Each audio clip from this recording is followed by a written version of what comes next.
going to expand. You were new to the city and to our school and were nervous, but only because you knew nobody. I have not told you that my late father was a brigadier in the Indian Army, so we often had to move places. Shifting to a new environment every now and then was no easy. Therefore, I understood your predicament. You came and sat quietly on the first bench, looking at me, trying to gauge if I was a kind student or a tyrant. But when I welcomed you warmly, you looked happy and good. Ever since then, you have looked up to me for help in resolving any matter that bothered you. I clearly remember the day when you stopped seeing us from pulling a small boat.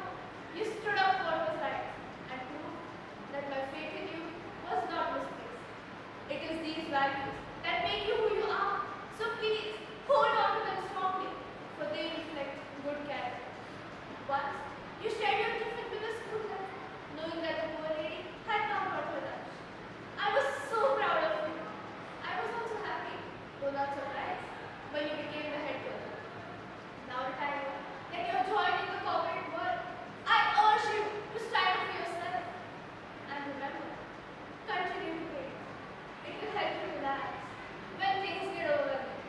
Sometimes things can be unfair or perceived as unfair as the time when you lost a trophy for the best project. You were upset and decided not to participate in any competition in the future. But when I explained that winning and losing are two sides of the same coin, you understood the relevance of participation. Remember, never allow failure to defeat